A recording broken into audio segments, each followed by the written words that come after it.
L'été arrive et j'ai absolument rien à me mettre. Il va falloir que je me bouge. Milsimer debout.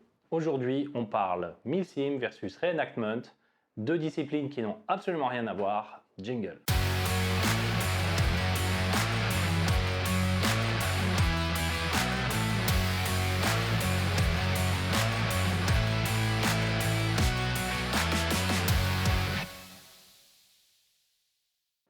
Il est important de comprendre le concept de dress code dans le Milsim. C'est souvent pas très bien compris et en plus c'est souvent confondu avec le gear dans le reenact. Donc il est important de faire le distinguo et on va voir ça tout de suite. Avec le reenactment, je ne suis pas pratiquant, je ne suis pas reenacteur, donc je vais rester dans les grosses globalités et pas aller trop loin. C'est parti. Ok, calme-toi, c'était juste de l'humour. En plus, c'est sympa, le reenact, déjà, étudier le matériel tactique, en soi c'est cool. En plus, si on le fait bien, ça permet de comprendre son utilisation, des doctrines d'emploi, etc. Donc ça débouche sur les types de missions et compagnie. Donc c'est vraiment assez intéressant, il n'y a pas de problème là-dessus. En plus, soyons honnêtes, hein, si on avait tous un bon porte-monnaie et des placards vides prêts à accueillir du matos, je pense qu'on ferait tous du reenact sans souci. Ceci dit, le petit trait d'humour est largement mérité parce qu'on a des reenacteurs qui s'amusent à user et usurper le terme de milsim pour leur pratique. Et du coup, on a une bonne confusion générale et on a des gars qui pensent que faire du milsim, c'est aller faire du reenactment en dominical. Donc bon. On va voir tout de suite tableau comparatif des deux disciplines, leurs différences. C'est parti. Pour faire ce tableau comparatif, on va utiliser la méthode de 5W1H, c'est-à-dire what, who, where, why, when and how. On commence par le what. Qu'est-ce que c'est le dress code dans le Milsim? C'est une tenue à minima qui définit les attentes pour un scénario donné, pour une faction donnée. Et donc dans une époque, etc. potentiellement. Ça peut être militaire ou non, ça peut être une tenue civile, etc. Côté reenact, maintenant, il s'agit d'une tenue la plus poussée, la plus précise possible.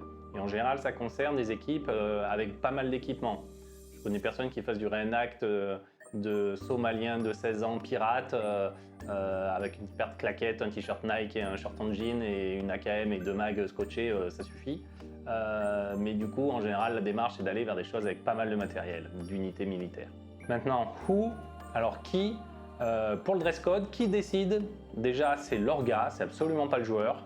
C'est l'orga qui définit, dans le cadre de son OP, quels sont les minima, les attentes, etc. D'ailleurs, si vous avez des doutes, je vous suggère de vous faire valider par l'orga votre tenue afin d'être sûr qu'elle matche ce qu'attend l'orga pour son OP. Celui qui va la porter, c'est plutôt ceux qui vont la porter, la team. Donc là aussi, il y a un besoin de cohérence. Ça sert à rien d'avoir des gars super bien équipés, deux parmi une team de 8 par exemple, et avoir les 6 autres qui sont pas du tout au même standard. Il vaut mieux chercher la cohérence de l'ensemble plutôt que des tenues accurate personnelles. Côté reenactment, là c'est vraiment la team ou le joueur. C'est vrai que c'est en général pratiqué seul, voire en groupe parfois.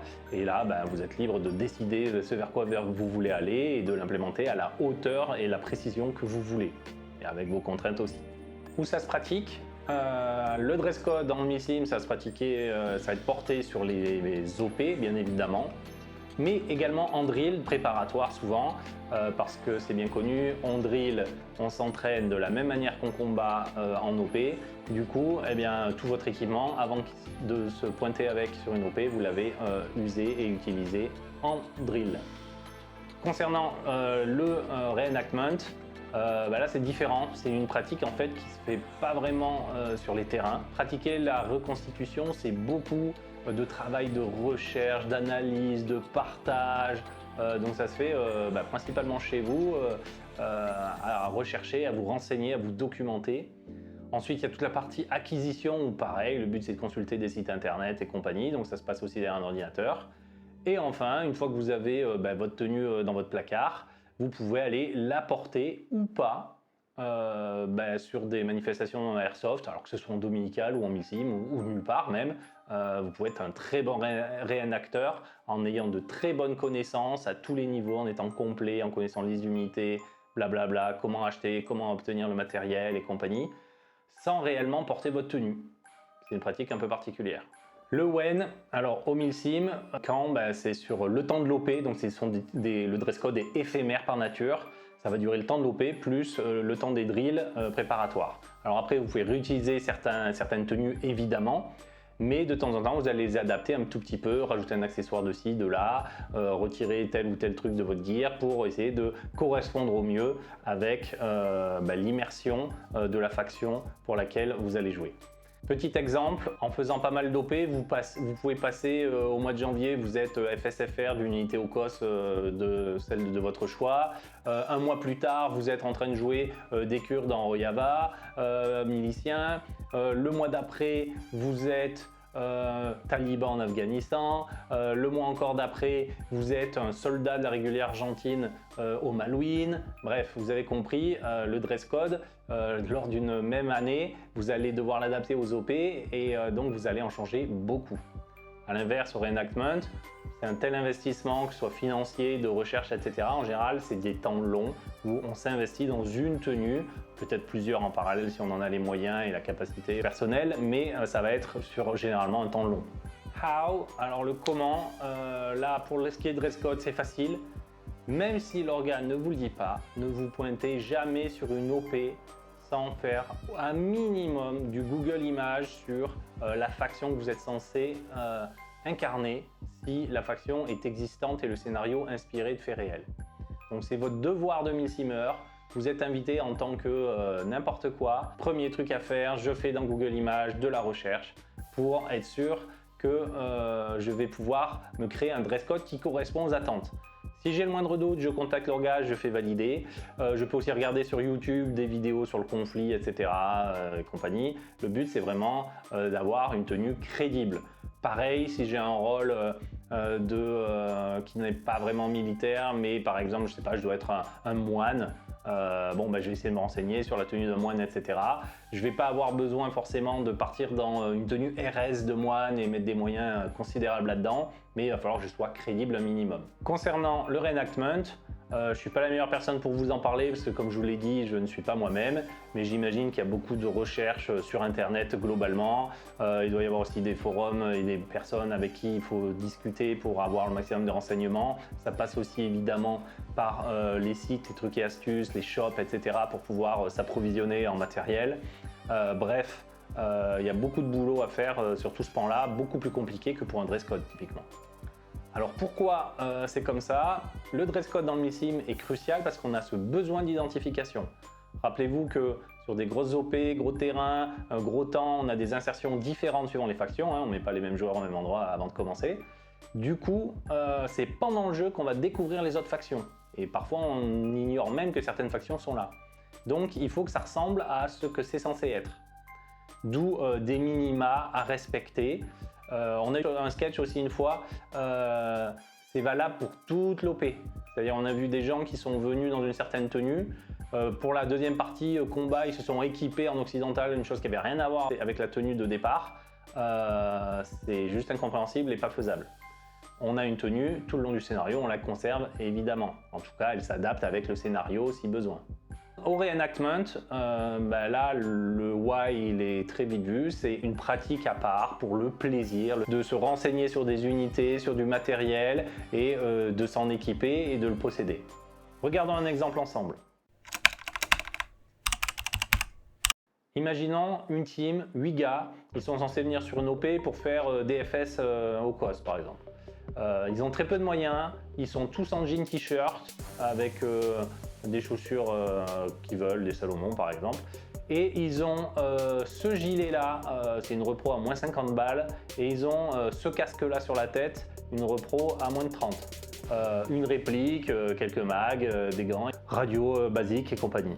La tenue n'est évidemment pas RS, elle n'est pas accurate. Et pourtant, si les gars sont bons, s'ils percutent, s'ils s'insèrent sans qu'on les détecte, ils lancent un assaut d'un coup, ça pète dans tous les sens, ils font des colonnes d'assaut de l'espace, ils couvrent tous les secteurs, ils sont efficaces, ils claquent des fessées à droite et à gauche, ils prennent, je sais pas, leur VIP, peu importe, ils arrivent à s'extraire, ils ont été percutants, ils se sont comportés comme on s'attend à ce que DFS interviennent. c'est une énorme réussite pour l'OP. L'orga, il est aux anges, il se dira c'est vraiment les gars, heureusement qu'ils étaient là, ils ont transformé l'OP dans le bon sens du terme. Je vais inscrire les noms de ces gars-là en haut de ma whitelist des mecs à inviter, clairement. À l'inverse, on peut imaginer des gars avec du matos QRS, avec 3-4 000 euros de matos dans tous les sens, qui viennent, peut-être même 6-7 suivant le prix des JVN sur la tronche. Les gars viennent et c'est pas du tout ça. Ça percute pas, c'est mollasson, ils prennent des fessées, c'est très moyen, ils mettent du temps pour rien faire. L'orga, qu'est-ce qu'elle va se dire? Elle va se dire ces gars-là, plus jamais dans ce rôle-là, quoi, clairement. Ça nuit à l'OP, au déroulement et à l'immersion au final. Le but, c'est que les factions se comportent et puissent agir la façon dont on s'attend à ce qu'elles le fassent. Si elles sont à la ramasse vis-à-vis de ça, elles peuvent avoir la tenue qu'elles ont, on n'en a rien à faire, clairement. C'est toute la différence entre le dress code nécessaire pour participer à un minimum dans l'immersion et à l'identification des joueurs dans l'OP, avec le gear du Reenact qui lui va être une tenue très très poussée, mais qui n'implique pas forcément le savoir-faire, la compétence qui est la pratique Milsim. Ça s'explique comment? Petit rappel. Qu'est-ce que c'est que l'OP Milsim? Vous savez, le scénario qui doit être réaliste au niveau des missions, des types de missions, en adéquation avec la durée et avec la taille des zones de jeu pour que ce soit réaliste, avec aussi un gameplay de combat, tout ça, etc.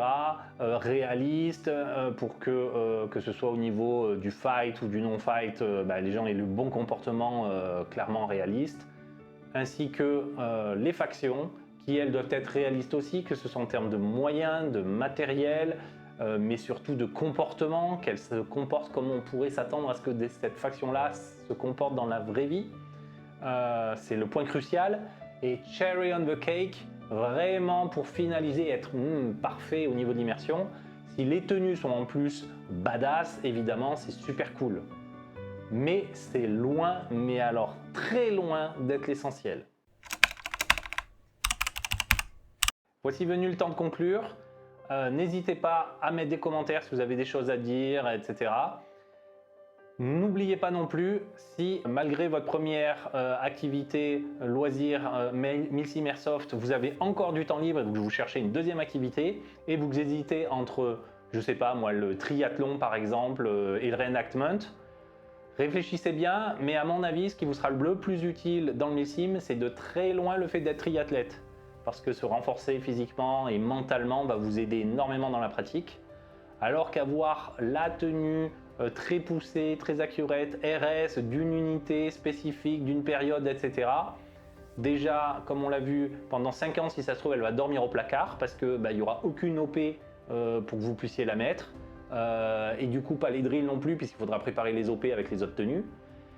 Et si jamais vous arrivez à la sortir, c'est parce que vous organisez vous-même les OP pour faire en sorte que dans le scénario, il y ait l'unité que vous voulez incarner, ou vous êtes de mèche avec une orga, avec qui vous discutez bien, etc. et qui vous laisse de la place aussi dans ces scénarios. Mais pour ça, il faut avoir de la chance et le bon environnement qui va bien.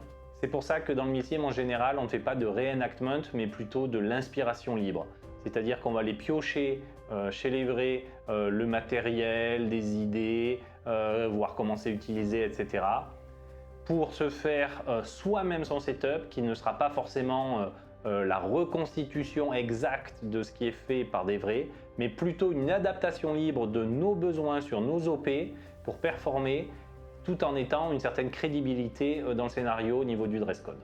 On revient très vite avec l'airsoft à minima ou comment pratiquer l'airsoft Milsim avec vraiment le minimum de choses. On garde à liaison.